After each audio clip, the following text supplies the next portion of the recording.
You're listening to the MotherToBaby Podcast, medications and more during pregnancy and breastfeeding. Ask the experts with your host, genetic counselor and mom of four, Chris Stallman.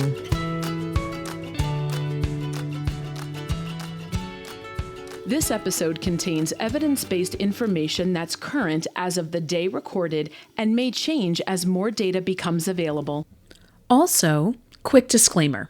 The opinions shared by our guests are their own and don't necessarily reflect the views of Otis MotherToBaby. To get the very latest information about this topic or other topics in pregnancy and breastfeeding, please contact a MotherToBaby specialist at 866-626-6847, by text at 855-999-3525, or through our website at mothertobaby.org.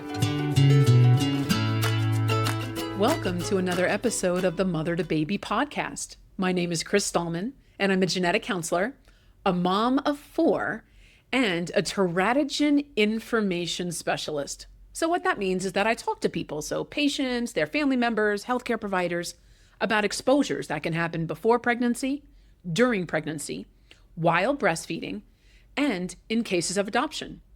And an exposure can be anything. So it could be a chemical that you work with, a medication that you take, it could be a cleaning product, or it could be something like a vaccine. What we're going to talk about today is ADHD in pregnancy. And we have a returning guest here with us to talk with us about this very important topic. With us today is Dr. Christie Pratt, a pharmacist at Kaiser Permanente. Dr. Pratt, welcome back to the show. Thank you. Thanks for having me. Dr. Pratt, you were previously on the podcast on episode 30 talking about mood in pregnancy. So can you remind our audience a little bit about your background and your role? Yeah, so I work at Kaiser Permanente Colorado, and I'm in the primary care department at our organization. I also closely work with our neurology department and our OBGYN department. I have a program that I started at our organization where we call all newly pregnant patients on medications and have a risk-benefit discussion. That's awesome. What an amazing service. ADHD can affect focus, memory, and routine. How does that intersect with everything that's going on during a pregnancy? Yeah, so there are lots of things that you have to do when you're pregnant. And depending on which pregnancy this is, there's a lot of things that you have to do taking care of your other children while you're also pregnant. Mm-hmm. And so there's appointments, there's different types of things that you have to get done. You need to have certain appointments at certain times. You also need to be taking possibly or probably a prenatal vitamin, mm-hmm. and then potentially other medicines depending on what's going on with you. And so it can really affect how you're able to function depending on how severe the condition is for you.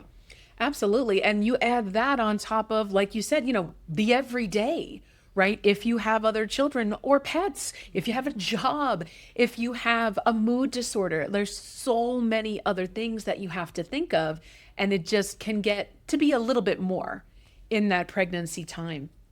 What are the considerations when deciding whether to continue stimulant medications when pregnant or breastfeeding? So one of the first line treatments for ADHD is stimulant medications. There's two different classes. There's methylphenidate as well as mixed amphetamine salts that you'll see. So those products are commonly used. There's also non-stimulant medications as well.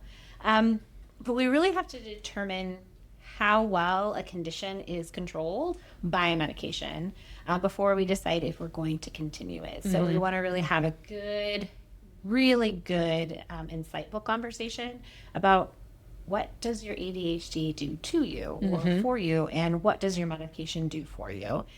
Additionally, there's a lot of other conditions that come along with ADHD. So commonly, patients with ADHD will also have anxiety, depression, sometimes personality disorders or substance use disorders. All of those things can kind of contribute to how well ADHD affects you or how much it affects you. Mm-hmm. And so we really have to determine, is this medicine necessary for you to continue kind of those daily activities that we discussed? Can you get food on the table? Can you get to your job? Can you complete typical necessary activities of daily living off of the medicine? Or is it something that it really impedes you to be off of the medicine? And then that's kind of that risk-benefit conversation that we have. And I really bring that other condition piece back to my patients. Do you have worsening mood when you're unable to do these things? There was a study that showed patients that stopped medicine in pregnancy had worse mood outcomes compared to those that continued medicines in pregnancy. And so we have to determine how significant that is for that patient. And I think that is such an important thing to be reminded of.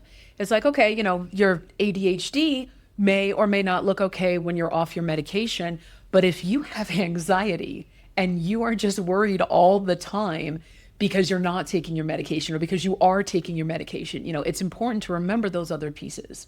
And I, again, could never tell how much I appreciate that risk-benefit analysis, right? Because it's not one size fits all. Everyone is a little bit different and might have to make some of those different choices. Exactly. How can healthcare providers support women with ADHD in staying organized during pregnancy? That's a great question about organization. So organization is tough for, I think, all of us. There's a lot of things to organize. There's a lot of different pieces to organize. So I think from your OBGYN perspective, if you can help get appointments kind of set early so they can get, not only early, but also at similar times, similar days. That can sometimes be really, really helpful for people because then that's one less thing that they're having to remember. I also think that helping with electronic reminders is super helpful from that perspective and piece. And then I think getting those patients reestablished or established with healthcare providers that do cognitive behavioral therapy and those types of interventions on giving better organization pieces. Your OBGYN provider is not an expert on ADHD. They're an expert on babies and pregnancy. And so they may not be able to provide all of that information, but they may be able to help provide the referrals necessary to get that data or that help and support. Yeah, and it's a great reminder too. We, as healthcare providers, we want to be able to provide everything, but that's just not realistic, right? That's just not how it is. The cool thing is they can refer you out to someone who can help you with that management. I mean, I can't even imagine, right? Because you already have so much going on in daily life, never mind pregnancy, never mind ADHD.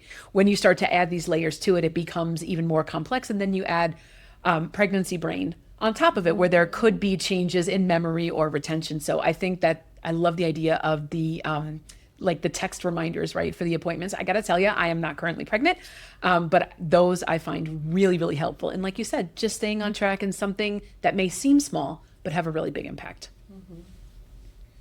What are some non-medication strategies that might help manage symptoms during pregnancy? So you're talking to a pharmacist. So I'm going to have probably less non-pharmacological insight than I will that pharmacological piece. But it's some of those same things that we discussed with what the providers can do for you. So is it appointments, getting to appointments? Is that the difficult piece for you? What can we do to make that easier? Do you have electronic reminders from the provider? Do you have electronic reminders on your own side? My calendar tells me where I need to be all of the time with all of the details. So can we do that? Can you sit down and have someone help you if you need help in getting all of that information in there? Is it easier for you to have very similar weeks? So if you always have your OBGYN appointment on Tuesday, does that make your life a little bit easier in order to make sure you make that appointment? Are there any other little small things that can allow you to still function? So can you have support from family and friends in getting to certain things? Can you have, if it's getting your kids to the next appointment or the next play date or the activity or assignment that you need to make sure your kids have done, can you have other moms chip in and help you. Hey, did you get so-and-so's activity done or assignment done? I think getting that support from those around you is huge, because just little things can help you stay on top of things. Absolutely. Utilizing your partner, utilizing if you have older children, or if you have, other resources, like you said, friends, other family members, folks who are there and want to support you and might not know how, right? Might not want to overstep and say, of course I know you got it. They may be reluctant to ask for help. And sort of where I'm going with this, at any level, I think one of the ways too, one of the non-medical interventions is to say, do I need more help? Is this unmanageable? Whatever it is, it might just be one little piece. Like, I just cannot seem to get my kids to practice on time. I'm really having trouble organizing my budget. And knowing to reach out not just to the people around you who you know and who you love, but if you do need some time with those thoughts, reaching out to your healthcare provider saying, hey, you know what, I think I need to talk to somebody, or I think I need someone to listen to me who's a medical professional. And if that is what's right for you, just being able to access that. So I think a big thing, what I took from what you said, is that you're not alone and you don't have to do it alone. You might need to reach out, though, to the people around you, just so everybody's on the same page. Exactly. And it affects everybody differently. Some people have insomnia, so difficulty sleeping because they can't remember this or that, and it bothers them. It increases their anxiety. It increases their depression. They find other ways of trying to cope. Yeah. And so remembering that piece, and that it's not something that you have done. There's nothing wrong with you. It's just that you need some additional support and assistance, and figuring out what piece that is. Some people get very anxious. Some people get very depressed. Or some people get both. And what pieces can your friends, family, or other healthcare professionals help with on managing that piece as well? Absolutely. What is one thing you wish more people, including healthcare providers, understood more about ADHD in pregnancy? I think the piece that I appreciate most about kind of the education and the research that I've done with this is that this condition is a physiological difference. There are structural changes of the brain, and we know that there's a decreased amount of norepinephrine and dopamine in the system.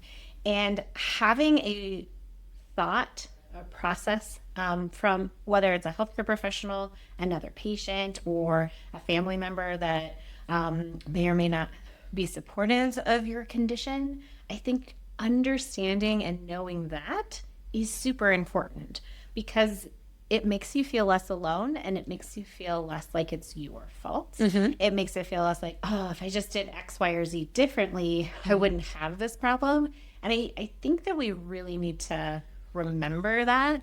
I think we've done really well in the last 15 years of doing better with anxiety and depression. Yes. And treating that as a condition that is physiological and not just in someone's head, not just someone not trying hard enough. And ADHD is very similar. And there's a lot of conditions that are similar to anxiety and depression along with that, that I really wish that we would do a better job reminding our patients, if you're a healthcare professional, and reminding your family and friends, if you're a patient, that this is something that affects me, and it's not me not trying hard enough. It's not me not working hard enough, not paying enough attention. It is a condition that I have to figure out how to manage. Absolutely. And that there are feasible treatment options during pregnancy, while breastfeeding. And of course, what we're focused on, those of us in the maternal child health space in any realm, we're focused on the outcomes, right? We want the best outcomes for everybody, certainly the fetus, right? Baby, child, absolutely. But let's go back to the source. Let's start with mom, right? Start with the person who's pregnant. That outcome is also incredibly important.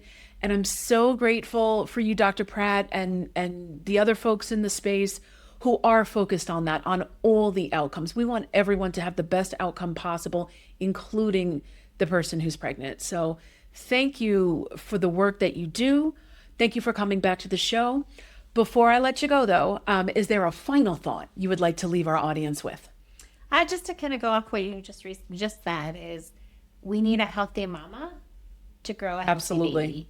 And I think that when you look at that and you think of that, it's going to help make, put a lot more things in perspective. Absolutely. Thank you, Dr. Pratt. Again, thank you for everything you've done. Thank you for everything that you will do. We are excited to have you back for a future episode. If you're willing, we always love seeing you and talking with you on the show. Thanks for having me. It was great to be here. And that's going to do it for this episode of the Mother to Baby podcast. Be sure to hit that subscribe button so that way you never miss a new episode. And you can go back and listen or re-listen to some of those older episodes as well. You can find us on iTunes, Spotify, Audible, or however you like to listen to podcasts. If you want to be on the podcast or if you have an idea for the show, we would love to hear from you. Please feel free to email us at contact@mothertobaby.org. And Mother to Baby is here to answer your questions about exposures before and during pregnancy, while breastfeeding, or if you have questions about exposures and adoption. You can reach us by phone at 866-626-6847, by text at 855-999-3525. You can visit us on our website, MotherToBaby.org, and there you can chat with an information specialist. You can look at our many blogs, information pages, our hundreds of fact sheets that are available free in English and in Spanish. And you can also listen to our podcast or find out how you can participate in our pregnancy studies. If you would like to support the Mother to Baby podcast, as well as all of the ways we get critical pregnancy and breastfeeding health information to you at home, we have a new way to do just that. Encircle is our new monthly giving society that helps ensure we can continue to provide our services at no cost. Join the community today and encircle parents and babies in health. Members will be recognized on the podcast and website. Mother to Baby would like to take a moment to thank our very generous donors who help support the important work that Mother to Baby does.